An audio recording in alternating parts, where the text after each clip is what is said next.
आइए दोस्तों, आज हम नेस्टेड इफ का यूज देख लेते हैं। देखिए हमारे पास एक शीट है जो स्टूडेंट मार्क्स के नाम से है, जैसा कि आप देख रहे हैं, जिसमें roll number, name, class, English मतलब सब्जेक्ट इंग्लिश, सब्जेक्ट मैथ और सब्जेक्ट साइंस है।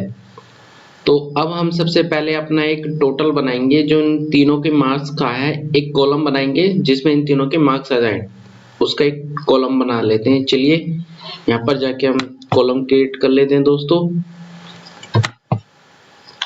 ये हमारा कॉलम आ गया है दोस्तों, और हमने अपना कोड कॉपी पेस्ट कर रखा है, तो उसको हम पेस्ट कर लेते हैं दोस्तों।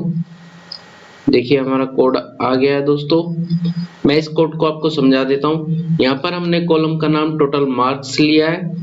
यहाँ पर कहाँ से लिया है, ये स्टूडेंट वाली टेबल है हमारी, मतलब स्टूडेंट मार्क्स वाली टेबल है, जिसमें से इंग्लिश वाला कॉलम लिया है, फिर स्टूडेंट मार्क्स में से मैथ लिया है, फिर स्टूडेंट मार्क्स में से साइंस लिया है, और इन तीनों को हमने प्लस करा है। और उसके बाद जब हम रन करते हैं, इसको ओके करते हैं, तो देखिए हमारे पास टोटल मार्क्स वाला कॉलम आ गया है दोस्तों। ठीक है, अब देखिए इसकी हम परसेंटेज निकालेंगे, मतलब ये जो हमने कॉलम बनाया है इसकी परसेंटेज हम निकालेंगे। इसके लिए भी हम एक कॉलम ऐड करेंगे दोस्तों। हम अपनी टेबल पे जाके एक न्यू कॉलम ऐड करते हैं और उसमें हम अपनी क्वेरी लिखेंगे। तो हम अपना कोड कॉपी पेस्ट कर लेते हैं दोस्तों। देखिए हमारा कोड ये रहा परसेंटेज के लिए। दोस्तों टाइम सेव के लिए हमें कोड कॉपी पेस्ट करना पड़ रहा है, ठीक है, और इसको हम पेस्ट कर देते हैं दोस्तों। देखिए हमने कॉलम का नाम जो है वो परसेंटेज मार्क्स दिया है, स्टूडेंट्स मार्क्स और टोटल मार्क्स से, जो कि हमारे कॉलम का नाम है ये वाला, और उसको डिवाइड किया है 3 से, क्योंकि हमारे पास सब्जेक्ट भी 3 है, इंग्लिश, मैथ और साइंस। चलिए अब देखते हैं इनकी परसेंटेज क्या आती है। तो देखिए दोस्तों परसेंटेज हमारी आ गई है, और ये डॉट करके काफी बड़ा आ रहा है। तो आप इसको ऊपर कॉलम टूल में जाके, जनरल में जाके, और आप उसको डेसिमल पे क्लिक करेंगे तो देखिए ये ऑटो फिट हो जाएगा। देखिए 2 डिजिट तक आ जाएगा पॉइंट के बाद, जैसा कि आप देख पा रहे हैं। ये देखिए यहाँ पर आ गया है। तो इस तरह दोस्तों हम अपनी परसेंटेज निकालते हैं। चलिए आगे देखते हैं। अब देखिए दोस्तों हमें एक कॉलम और बनाना पड़ेगा। अब यहाँ पर हम इफ का यूज करेंगे और एक कंडीशन लगाएंगे, तो उसके लिए हम एक कॉलम ऐड कर लेते हैं, ठीक है। तो और यहाँ पर हम उसमें अपना कोड पेस्ट कर देते हैं। देखिए कॉलम का नाम हमने ग्रेड 1 रखा है, और यहाँ पर हमने इफ का यूज किया है। इस बार हम इफ यूज कर रहे हैं दोस्तों, और इफ के अंदर हमने स्टूडेंट मार्क वाली टेबल से परसेंटेज मार्क्स लिए, मतलब ये जो हमने अभी बनाया ना परसेंटेज मार्क्स वाला कॉलम, इसको लिया है। और यहाँ पर हमने लॉजिकल लगाया है कि ये मार्क्स जहाँ 80 से बड़े हों वहां पर ए आ जाए, अन्यथा वहां पर बी आ जाए। चलिए अब देखते हैं इसको रन करके हमें क्या आएगा। मतलब जहाँ 80 से बड़े हैं वहां पर ए आना चाहिए। तो देखिए यहाँ 81 है तो ए आ गया, और इसके यहाँ 84 है तो देखिए ए आ गया, बाकी सब में हमारा बी भी आ गया। तो ये इफ कंडीशन है दोस्तों, ये और यहाँ से यहाँ, ये हमारी इफ कंडीशन में आता है दोस्तों, ठीक है। चलिए नेक्स्ट देखते हैं। अब दोस्तों यहाँ पर हम ग्रेड 2 के नाम से एक कॉलम और बनाएंगे, और उसमें अपनी कंडीशन, हम उसमें कंडीशन दूसरी लगाएंगे दोस्तों। देखिए मैंने कोड कॉपी पेस्ट कर लिया है और यहाँ पर पेस्ट कर दिया है। चलिए मैं आपको समझा देता हूँ। देखिए ग्रेड 2 के नाम से हमारा कॉलम का नेम रहेगा, और इफ कंडीशन के साथ हम लगाएंगे कि देखिए पहली बार की कंडीशन सेम थी जो ग्रेड 1 में लगाई थी कि अगर 80 से ज्यादा है तो ए मिले। फिर कोमा लगा के दोस्तों हमने दूसरी कंडीशन लगाई है इफ के साथ, और उसके साथ हमें एंड लगाना पड़ा है। एंड क्यों लगाया, क्योंकि एंड के साथ हम 2 कंडीशन देंगे और दोनों ही ट्रू होनी चाहिए। पहली ये कि जो परसेंटेज वाला कॉलम है उसमें अगर 60 से ऊपर की वैल्यू है, और दूसरी जो परसेंटेज वाला कॉलम है उसमें 80 से नीचे की वैल्यू है तो वहां पर बी आ जाए, अन्यथा सी आ जाए। तो ये है हमारी कंडीशन। तो ट्रू कैसे हुई दोस्तों, क्योंकि देखो जहां 60 और 80 के बीच का डाटा मिलेगा वहां पर बी आ जाएगा और बाकी जगह सी आ जाएगा। चलिए रन करके देख लेते हैं। तो इस तरह ये एंड की जो कंडीशन है दोनों ट्रू हो जाती हैं। ठीक है, चलिए देख लेते हैं एक बार रन करके।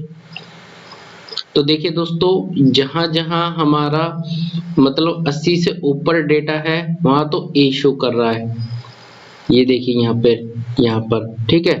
और जहां 60 और 80 के बीच का डेटा है वहां पर ये बी शो कर रहा है, देखिए ये रहा और ये रही वैल्यू उनकी। ठीक है, ओके असेंडिंग में लगाते हैं दोस्तों, अब आप अच्छे से देख पाएंगे। इसको असेंडिंग में लगा देता हूं ताकि आप अच्छे से देख सकें। अब देखिए दोस्तों, तो देखिए जहां पर 80 से ऊपर है वहां ए आएगा और जहां 80 से नीचे है और 60 से ऊपर मतलब 80 और 60 के बीच में वहां बी आ गया। और यहाँ पर देखिए एक हमारा 40 है तो ये हमारा क्या हो गया दोस्तों, ये हमारा सी में आ गया। ठीक है, तो इस तरह ये काम करता है। इसमें हमने दो इफ कंडीशन लगाई है, मतलब नेस्टेड इफ कहलाता है। जब हम दोस्तों इफ के अंदर इफ लगाते हैं उसको हम नेस्टेड इफ कहते हैं। ठीक है, चलिए आगे देखते हैं। अब दोस्तों हम एक नया कॉलम बनाएंगे जो कि हमारा ग्रेड 3 के नाम से होगा। तो न्यू कॉलम ऐड कर लेते हैं दोस्तों और हम अपना कोड कॉपी पेस्ट कर लेते हैं। देखिए ये रहा, जो कि कोड मैंने पहले से लिखा है ताकि हमारा टाइम सेव हो जाए। ठीक है, चलिए अब देख लेते हैं। कोड थोड़ा देखने में बड़ा है दोस्तों, लेकिन ये एक्चुअली, एक मिनट रुकिए दोबारा कॉपी कर लेते हैं। कोड देखिए थोड़ा बड़ा लगता है लेकिन ये इजी होता है। ठीक है, चलिए समझ लेते हैं। देखिए यहाँ पर हमने सबसे पहले अपने कॉलम का नाम दिया है, फिर इफ लगाया है और स्टेटमेंट में हमने जो हमारा एक्सप्रेशन है उसमें देखिए हमने दिया है परसेंटेज वाले कॉलम की वैल्यू अगर 80 से बड़ी है तो वहां पर ए आ जाए। उसके बाद कोमा लगा के इफ और एंड लगाया है, यानी कि दो कंडीशन और लगाई है हमने, यानी कि परसेंटेज वाले कॉलम की जो वैल्यू 60 से बड़ी हो कोमा, उसके बाद 80 से छोटी हो तो बी आ जाए। और उसके बाद देखिए फिर कोमा लगाया, फिर इफ लगाया हमने और फिर उसके बाद हमने एंड लगा के फिर कंडीशन लगाई है। इस बार हमने लगाया कि परसेंटेज की वैल्यू 50 से बड़ी हो और 60 से छोटी हो तो वहां सी आ जाए। और अगर इससे अलग कोई वैल्यू आ रही है वहां पर, मतलब सी से अलग कोई वैल्यू आ रही है इस कंडीशन के बाद, तो वहां पर फेल आ जाए। चलिए अब रन करके देखते हैं दोस्तों इसको। तो देखिए दोस्तों जहां पर हमारी 80 से ऊपर की वैल्यू वहां ए दे रहा है और जहां पर 60 और 80 के बीच की वैल्यू वहां पर बी दे रहा है।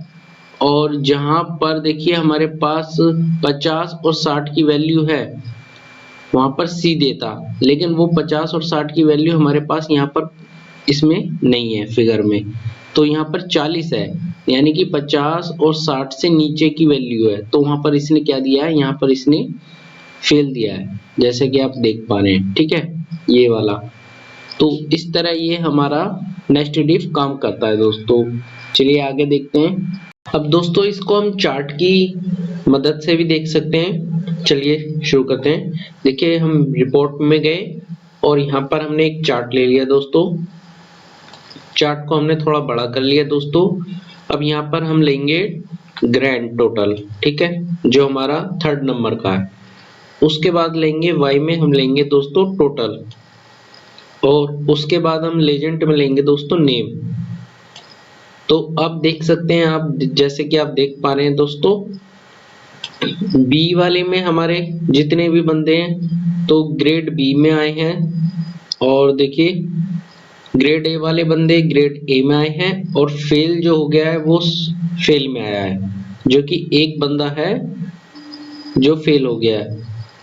ठीक है, और इस तरह से आप जिस पर भी ले जाएंगे उसके आप मार्क्स देख सकते हैं और टोटल मार्क्स देख सकते हैं, उसका नेम देख सकते हैं और उसका ग्रेड देख सकते हैं। ठीक है, इस तरह से हम अपने चार्ट में उसको एनालाइज कर सकते हैं। ठीक है दोस्तों। अब हम एक दूसरी शीट पे काम करेंगे चलिए हम आपको दिखा देते हैं। देखिए यहाँ पर हमारे पास एक शीट है जो सेल समरी के नाम से है, ठीक है। इसमें हम अब काम करेंगे अपना। चलिए हम आपको दिखा देते हैं। देखिए ये रहा, और इसमें हमारे पास दो कॉलम है दोस्तों, ईयर सेल और नेट सेल। और ये जो सेल स्टेटस वाला कॉलम देख रहे हैं, ये हमारा एक कॉलम बनाया हुआ है जिसपे हमने अपना कोड लिखा है। चलिए आपको दिखा देते हैं। तो देखिए दोस्तों कैसे लिखा है और कैसे बनाया। हमारे पास दो टेबल में दो कॉलम थे दोस्तों, ईयर सेल और नेट सेल, ठीक है। चलिए अब देखते हैं हमने इस पे नेस्टेड इफ कैसे लगाया। तो देखिए सेल स्टेटस के नाम से हमने यहाँ पर अपना कॉलम का नेम दिया है, फिर यहाँ पे इफ लगाया, फिर यहाँ पर सेल समरी नेट सेल अगर बड़ी है 5000 से तो वहां पर ग्रीन आ जाए। तो देखिए यहाँ पर हमने ग्रीन कलर दे दिया। उसके बाद कोमा लगा के फिर हमने इफ लगाया और एंड के साथ वहां पर हमने दो कंडीशन दी, सेल समरी नेट सेल अगर बड़ी है 3000 से, फिर कोमा लगा के सेल समरी नेट सेल अगर छोटी है 5000 से तो वहां पे येलो आ जाए, अदरवाइज वहां पे रेड आ जाए। तो हमने तीन कलर दिए, 5000 से बड़ी है तो वहां ग्रीन आ जाए, 3000 से बड़ी है वहां पे येलो आ जाए, और बची हुई में रेड आ जाए। तो देखिए जैसे हम रन करेंगे तो यहाँ पर हमारे पास वैल्यू आ गई है। तो यहाँ पर देखिए, यहाँ पर 5000 से नीचे है तो येलो आ गया, और देखिए यहाँ पर 3000 से नीचे है तो यहाँ पर रेड आ गया, और जहाँ 5000 से ऊपर है देखिए ये ग्रीन आ गया। तो इस तरह से ये नेस्टेड इफ हमारा दोस्तों काम करता है। कोड थोड़ा बड़ा हो जाता है दोस्तों, लेकिन ये इजी कोड है, आप इजीली कर ले जाएंगे, थोड़ा ध्यान दीजिएगा। चलिए आगे देखते हैं।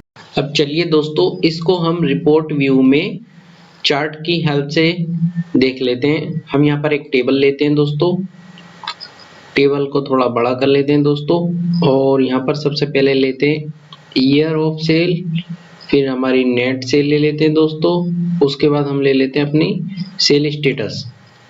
तो देखिए यहाँ पर ये इनका सम दिखा रहा है, तो हम इसको समराइज को डोंट समराइज कर देते हैं ताकि ये हमारा डेटा दे दे। तो देखिए इसने हमारा डेटा दे दिया दोस्तों। अब हम चाह रहे हैं यहाँ पर ये जो येलो रेड ग्रीन लिखा है इनके अंदर इनके कलर आ जाएं। तो इसके लिए हम इस पे क्लिक करके फॉर्मेटिंग में जाएंगे, फॉर्मेटिंग में सेल एलिमेंट में जाएंगे दोस्तों, और यहाँ पर देखिए इसमें ड्रॉप एरो में जाके जिसमें आपको कलर भरने हैं वो कॉलम चुने, जैसे कि हमारा सेल स्टेटस वाला ये हमने ले लिया है, ठीक है। और उसके बाद यहाँ पर बैकग्राउंड कलर पे ऑफ है तो उसको ऑन करें, और यहाँ पर आके फॉर्मेट स्टाइल में आके यहाँ पर ग्रेड लाइन है, यहाँ पर इसको फील्ड वैल्यू पे क्लिक करें, और फील्ड वैल्यू क्लिक करके यहाँ पे इसको ओके कर दें। तो देखिए दोस्तों यहाँ पर हमारे कलर आ गए हैं, वो भी नेम के साथ, मतलब जैसे नेम है येलो तो येलो आ गया, रेड है तो रेड आ गया है, और ग्रीन है तो ग्रीन आ गया। तो इस तरह दोस्तों हम नेस्टेड इफ का यूज कर सकते हैं पावर क्वेरी डेक्स में। Okay, thank you.